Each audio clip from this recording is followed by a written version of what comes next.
और बीजेपी के मीडिया प्रभारी दानिश इकबाल ने प्रशांत किशोर की जनसुराज पार्टी के राष्ट्रीय अध्यक्ष उदय सिंह उर्फ पप्पू सिंह को बिहार का सबसे बड़े उम्र चोर बताया है और कहा कि जब 2004 लोकसभा के चुनाव लड़े तब पप्पू 44 साल के थे।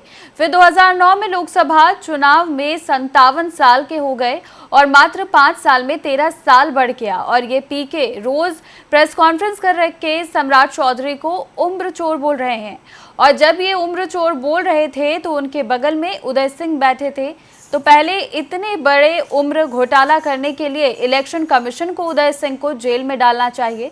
कहा कि पीके को बताना चाहिए कि क्यों अलग अलग बर्थ डेट बताया गया। उदय सिंह अपना कौन सा कांड बचाने के लिए ये सब किए थे।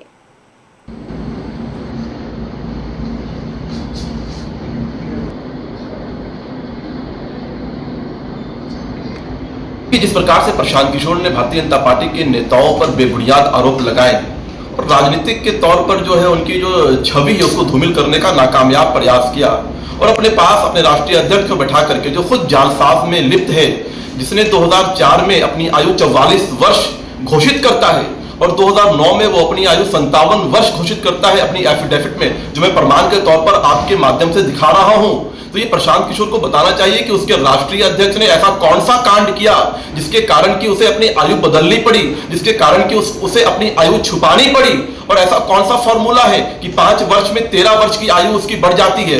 तो ये सब जालसाज लोग हैं। प्रशांत किशोर शराब माफिया से पैसा लेता है, प्रशांत किशोर कंस्ट्रक्शन की कंपनी से पैसा लेता है और कहता है कि मैं सलाह देकर के पैसा लेता हूं। कंस्ट्रक्शन की कंपनी को प्रशांत किशोर क्या सलाह देता है? क्या प्रशांत किशोर इंजीनियर है? क्या प्रशांत किशोर आर्किटेक्ट है? शराब कंपनी को प्रशांत किशोर क्या सलाह देता है? क्या प्रशांत किशोर केमिकल इंजीनियर है? वो फॉर्मूला बताता है कि कितना अल्कोहल की मात्रा होनी चाहिए शराब में। तो ये पूरी तरह से अब इन लोगों का एक्सपोज हो चुके हैं ये बिहार की जनता के सामने कि ये जो कहते हैं कि मैं, ये तो अपने आप को कहते हैं कि मैं पॉलिटिकल एडवाइजर हूं। तो पॉलिटिकल